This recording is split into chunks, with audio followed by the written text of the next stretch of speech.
mitigasi risiko untuk diri kita, untuk keluarga, itu menjadi kewajiban menurut syariah.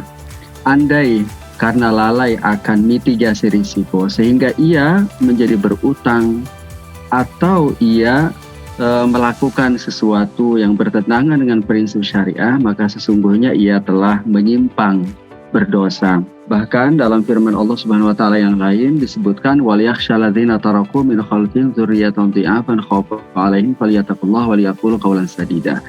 Jadi bahkan salah satu makna dari ayat ini ternyata bukan hanya kepentingan kita si A, si B, si C yang harus kita perhatikan, kita lindungi, kita mitigasi, kita penuhi kebutuhan keuangannya, tetapi juga anggota keluarga kita. Tidak hanya kebutuhan di bulan Oktober, November ini, tidak hanya di 2022 ini, tetapi juga 2023, 2024, jangka panjang. Bahkan seharusnya idealnya kalau menurut ayat ini, kita semua telah menyediakan aset terbaik kita untuk anak cucu kita sebelum kita wafat. Jadi sebegitu fitrahnya ajaran Islam ini.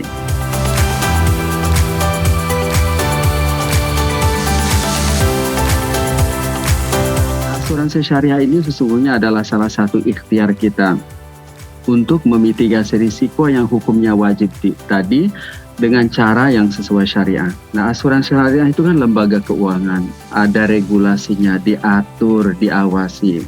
Jadi ada fatwa Dewan Syariah Nasional MUI-nya, ada regulasinya, ada pengawasannya. Jadi insya Allah lebih prudent, lebih hati-hati, lebih patuh terhadap syariah. Jadi perbedaan pertama adalah kalau di konven itu gambling, kalau di syariah itu ta'awun. Wa ta'awanu 'alal birri wat taqwa wa la ta'awanu 'alal itsmi wal 'udwan, atau dalam bahasa sirahnya itu tanahud. Perbedaan yang kedua adalah unsur riba, karena kalau di konven karena tidak ada screening syariahnya, maka dana dari peserta itu akan ditempatkan di portofolio non syariah. Bisa saham non syariah, bisa deposito bank konven atau surat utang. Sehingga kalau berbicara dari mana sumber dana untuk menutup klaim, ya dari hasil pengembangan konvensional yang tidak halal. Kullu qardin jaranafan fahuwa riba idza kana masyrutan fi naf'il mukrim. Sedangkan kalau asuransi syariah sudah jelas tidak hanya karena kesadaran para pengelola asuransi, tapi ada dewan pengawas syariahnya, ada regulasi yang mengatur. Itu mewajibkan pengelola asuransi untuk hanya memilih portofolio yang sesuai syariah sebagai tempat kanal bagi penyaluran dana seluruh peserta asuransi. Jadi perbedaan yang kedua, kalau di konven itu portofolio ribawi, sedangkan kalau di syariah itu portofolio yang sesuai syariah. Nah, berharap dengan dua karakteristik ini, ta'awun, tanahud, dan investasi yang halal, di satu sisi kebutuhan masyarakat Indonesia yang ingin memitigasi risiko diri dan keluarganya agar tercukupi kemampuan keuangannya dengan cara-cara yang syariah.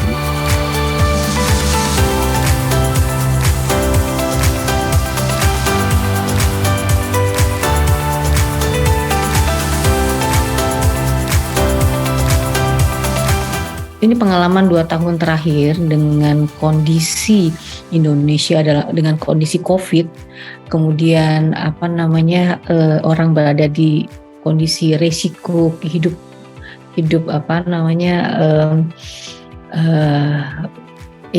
masuk berat lah, musibah dunia, di mana kita punya saudara, teman, orang tua yang ada yang terkena COVID dan meninggal, kemudian orang baru disadarkan bagaimana biaya kesehatan itu mahal sekali dan sebagainya.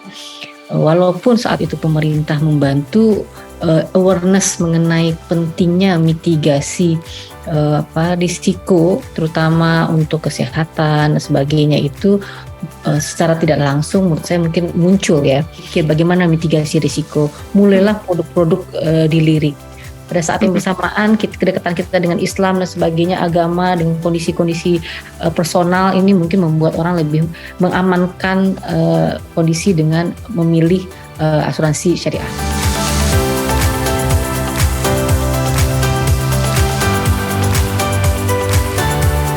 Bagaimana mekanisme suatu produk itu syariah atau tidak? Tentu ada DSN MUI, ada DPS, Dewan Pengawas Syariah dan sebagainya. Itu sebagai gerbang tonggak untuk mengeluarkan produk-produk syariah. Nah, di sana kita percaya kepada orang-orang yang memiliki ilmu yang lebih cukup daripada kebanyakan orang lain untuk menentukan suatu produk itu syariah atau tidak.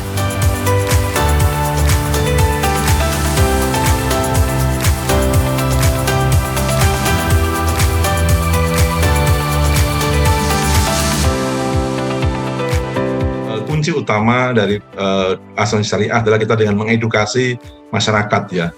Mengedukasi pertama akan pentingnya asuransi, kedua mengedukasi akan produk-produk asuransi yang memang bisa membantu masyarakat ya untuk memitigasi, tadi disampaikan oleh Pak Ustadz Oni ya, memitigasi resiko yang bisa timbul ke depan ya, resiko keuangan terutama, baik itu karena meninggal, karena sakit, atau karena hal-hal lainnya. Prudential Syariah untuk memberikan add value ya kepada masyarakat Indonesia dengan untuk mensejahterakan masyarakat Indonesia dengan menawarkan produk-produk syariah, asuransi syariah yang memang bisa memitigasi ya risiko-risiko keuangan yang mungkin terjadi ke depan dan juga sesuai dengan kebutuhan masyarakat. Makanya kami di Prudential Syariah juga berusaha untuk bisa memberikan variasi-variasi produk ya, untuk memang sesuai dari sisi affordability ya, terjangkau gitu ya, dan juga dari sisi kebutuhan diinginkan, apakah itu untuk cover kesehatan, apakah untuk cover critical illness atau penyakit kritis gitu ya, atau bahkan untuk juga pendidikan gitu Mas Daryl. Prinsip daripada asuransi jiwa syariah adalah tolong menolong atau ta'awun ya. Jadi sebetulnya kalau secara benefit manfaat mungkin antara konvensional dengan syariah itu mungkin beda-beda tipis ya, nggak begitu banyak perbedaan. Tetapi sebetulnya dengan kita konsepnya tolong menolong, artinya itu suatu nilai yang tidak dimiliki oleh asuransi konvensional, dan itu memberikan nilai kebaikan dan keberkahan ya kepada siapapun yang menjadi pesertanya. Saya selalu sampaikan bahwa dengan menjadi peserta asuransi jiwa syariah, tanpa kita mengajukan klaim pun atau ada orang klaim pun, sebenarnya kita ada berpahala. Kalau kita benar-benar meniatkan diri untuk tolong menolong sesama peserta asuransi jiwa syariah, sehingga nilai keberkahannya itulah kira-kira material yang didapatkan bagi para peserta asuransi jiwa syariah.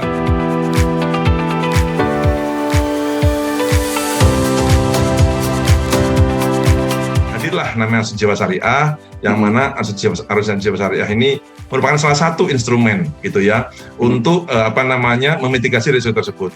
Ada yang nanya begini, Pak, kalau gitu saya nabung aja Pak gitu, daripada saya ikut asuransi jiwa syariah. Loh, nggak apa-apa juga, nabung itu nggak salah, dan nabung juga salah satu mitigasi. Pertanyaannya adalah seberapa besar yang bisa dimitigasi gitu ya dengan menabung dan dengan berasuransi. Tadi kalau Pak Ustadz Oni sudah sampaikan ada namanya tabaruk ya. Jadi kalau konsep asuransi syariah itu beberapa peserta berkumpul punya dana tabaruk untuk saling tolong menolong. Nah, saya rasa kalau kita ingin memitigasi risiko atau ingin mencapai sesuatu, tentunya akan lebih mudah bersama-sama daripada sendiri ya. Contoh nih ya, orang sakit gitu ya, sakit biaya rumah sakit 40 juta. Kalau dia itu tiap bulan menabung 1 jutaan, itu baru sekitar 3-4 tahun ya tercapai jumlah itu ya untuk memitigasi risiko. Sementara dengan asuransi jiwa syariah yang saling tolong menolong ya, itu sebetulnya dengan dia ikut kepesertaan 1 juta, pada saat kapanpun dia sudah bisa itu sebenarnya mengcover biaya rumah sakit tersebut. Jadi secara bersama-sama itu akan lebih mudah. Nah, dan juga lebih cepat ya, lebih mudah dan juga lebih cepat. Memilih asuransi itu tidak begitu sulit, cuman memang tadi kata Prof Dian ya, ada ilmunya gitu ya, kita mesti belajar nih ilmunya bagaimana. Yang paling utama adalah sesuaikan dulu dengan kebutuhan kita. Apa yang kita butuhkan? Ada namanya segitiga asuransi ya. Kebutuhan paling mendasar itu adalah kesehatan, kedua penyakit kritis, ketiga adalah life ya, artinya perlindungan kehidupan. Setelah kita lihat kebutuhannya, lalu kita lihat sebetulnya berapa kemampuan kita untuk bayar kontribusi.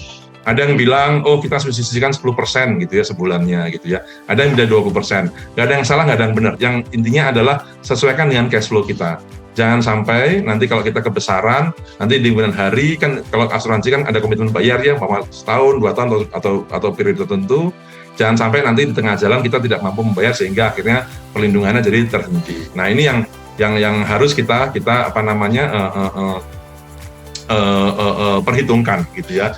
Lalu yang ketiga tentunya ya kita pelajarin produk-produk apa yang memang sesuai dengan kebutuhan kita sehingga itu akan sesuai dengan harapan kita gitu. Dan yang terakhir yang paling penting adalah tentunya setelah kita berikhtiar ya menghitung, berasuransi dan sebagainya, tentu yang paling penting tentunya tawakal ya. Karena memang pada akhirnya semua yang terjadi ini tidak akan terjadi tanpa seizin Allah Subhanahu wa taala. Jadi memang tawakal, berserah diri ya dengan berdoa mudah-mudahan resiko itu tidak terjadi, tapi yang terjadi pun kita sudah insya Allah sudah siap.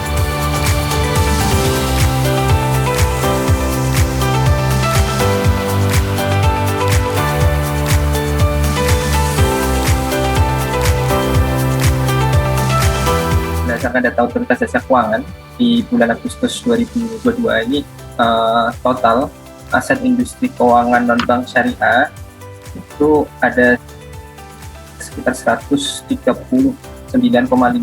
triliun atau naik sekitar 19,07%, Pak, dibandingkan dengan tahun lalu gitu ya. Nah ini kalau untuk asuransi syariah sendiri ini mengalami kenaikan sebesar 4,75% atau di angka 45,8 triliun. Nah ini merupakan pertanda yang cukup baik ya Pak ya. Artinya dengan kondisi perekonomian saat ini ya, bisa dibilang saat ini kita masih dalam kondisi pandemi, namun keuangan syariah, industri keuangan non-bank ataupun asuransi syariah ini bisa tumbuh Pak di tengah kondisi yang kita ketahui bersama sampai saat ini memang masih dalam masa pandemi. Nah kalau untuk asuransi syariah itu market share-nya itu sebesar 32,85%. Ini dibandingkan ini apa ya? Dibandingkan industri asuransi konvensional.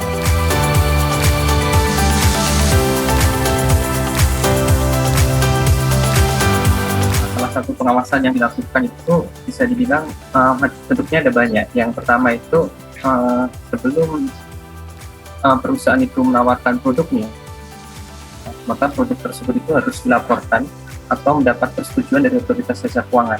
Nah, dari di situ OJK juga melihat nih, kira-kira apakah perusahaan tersebut sudah memenuhi peraturan-peraturan yang ditetapkan oleh otoritas dalam rangka pelaksanaan aktivitasnya. Dalam konteks ini adalah menjual produk asuransi syariah. Nah, itu salah satu bentuk juga pengawasan agar dalam implementasinya produk tersebut itu bisa memberikan rasa aman juga kepada masyarakat kita, karena salah satu faktor yang kita lihat ketika melakukan analisis produk itu adalah keterbukaan terhadap keterbukaan informasi terhadap konsumennya. Itu yang pertama. Terus yang kedua, Otoritas Jasa Keuangan juga melakukan pengawasan, yaitu pengawasan on-site gitu Pak ya. Jadi secara berkala OJK itu melakukan pemeriksaan terhadap perusahaan ya, dari sisi laporan keuangannya, dari tata kelolanya itu dilihat oleh Otoritas Jasa Keuangan. Dan Otoritas Jasa Keuangan juga memiliki tools, mekanisme untuk menilai apakah perusahaan ini dalam kondisi yang baik atau tidak gitu ya Pak ya.